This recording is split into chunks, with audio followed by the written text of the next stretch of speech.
Hi guys, hey, PJ Vergone here, strength and conditioning coach, and got my soccer team to go through our dynamic warm-up.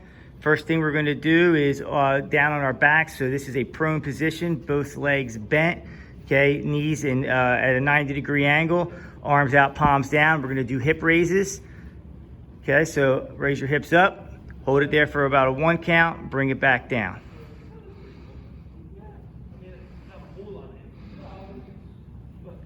The top of the hip raise, we're going to squeeze the glutes. Make sure your abdominals stay engaged the whole time. Okay, phase 2 of that is going to be hip raise with a leg march. Drive the hips up, and you're going to bring one leg up in a 90-degree angle position. Okay, simulates what we look like when we're running in our hip flexed position.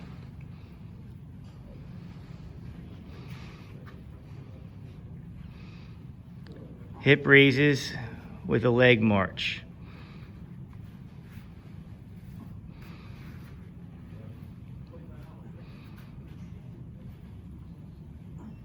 Okay, when we're done with our 5 reps on each side there, we're going to turn over, hands and knees in our quadruped position, and we're going to do our hip rockers. So here you want to spread your legs as far apart as you can, so your knees far apart. All right, you're gonna lay on the inside of your foot, all right, and you're gonna sit back, butt to heels.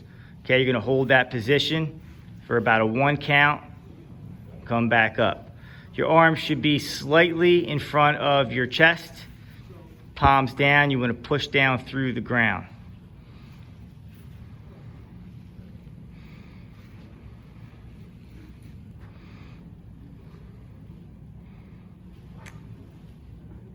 Okay, when you're done with those 5, you're going to extend one leg out to the side. Keep that foot flat on the ground. And you're going to do the same rocker move. In order to get more range of motion, you want to lay your foot on the instep. It'll allow you to spread your leg a little bit further away and get deeper.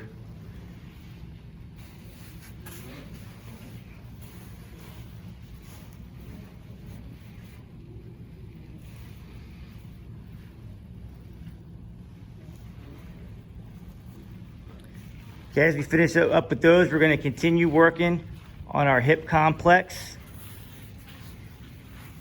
Okay, in our quadruped position, we're going to do hip circles, 5 forward and 5 back on each side.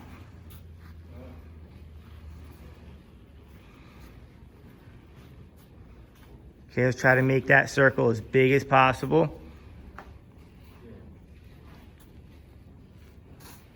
Working on flexion and extension. From there, we're going to bring our legs straight out to the side, fully extended for a hip abduction. Now with this hip abduction, we only want to move our leg as high through the range of motion that our body allows us to do without opening up our hips. So our shoulders are staying square to the ground. And we're focusing on the glute medius here.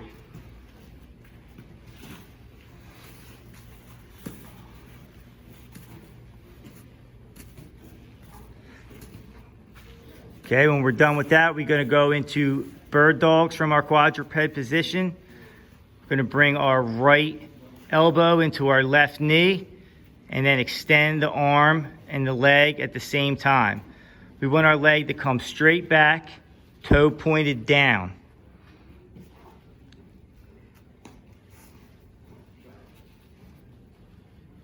Okay, keep that core engaged the entire time. Eyes should be straight down to keep our spine in a neutral position. And we're going to make sure our chin does not touch our chest. Looks good, boys. Okay, from there, we're going to get into a half kneel position. Okay, front leg's going to be out at a 90-degree angle, and we're looking at our 3-way ankle mobility. So our first is going to be coming straight forward, bringing the knee over the toe. The key here is keeping the back heel flat.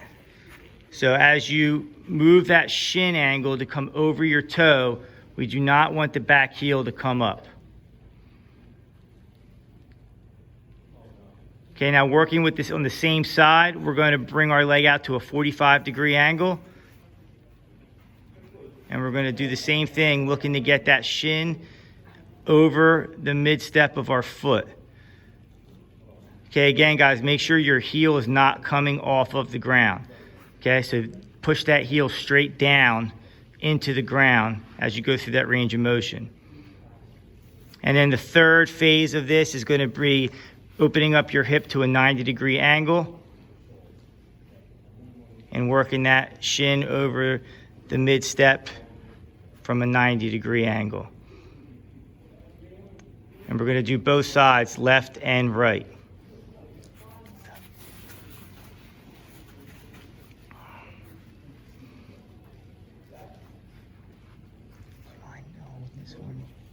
Can you hold this for me so I can move around a little bit? Okay, thanks. It's good, guys. Fix right there. Good, keep it going.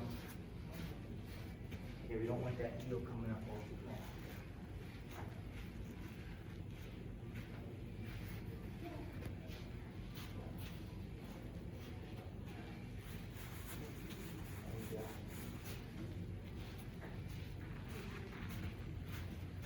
Okay, good. Get a nice load, about a 1 second hold, okay?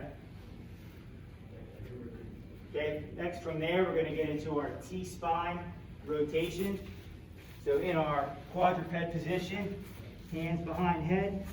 All right, we're going to open up, moving from right to left. Hold that position for about a 1 count. We're going to repeat 5 on the right side, and then 5 on the left side.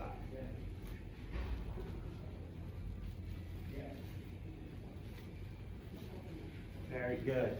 And make sure you hold that rotation, okay, so we can really open up thoracic spine movement.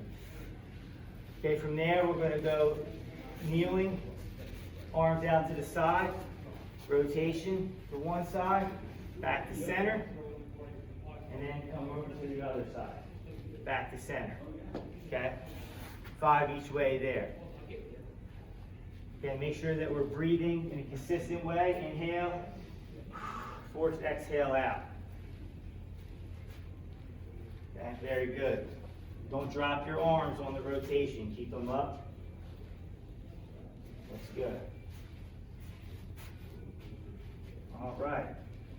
Okay, when we're done with those, we're going to be on our feet.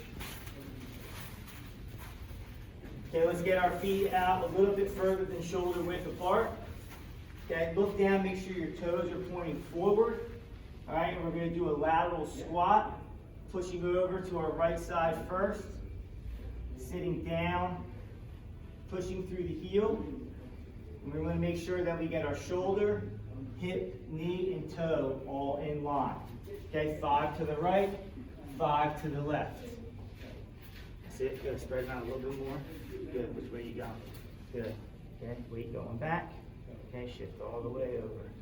Okay, we want to get a little bit more separation as well. Okay, foot stays flat. Don't let that heel come up off the ground. Good. Sit down as deep as you can. Back straight. Okay, chest up. And again, that weight is going back on the heel, not to the front of the foot. Okay, lateral squats. Next from there, we're going to go knee drive into lateral squat. Okay, out of that squat, you're not taking any extra step, you're just pulling it back and driving that knee right back up to the chest. You got to spread out a little bit so you got plenty of room, all right? You really want to get good range of motion there. Okay, good. Opposite foot stays flat. Good. Drive.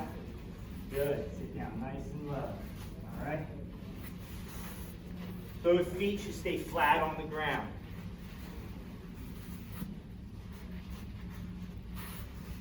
Good. Look down at your feet. Make sure your toes point forward. Okay, we're not bending at the waist. Good. From there, we're going to go into a knee pull to an opposite quad pull. Okay, make sure you hold your balance. Each movement should be about a 1/1000 count. Okay.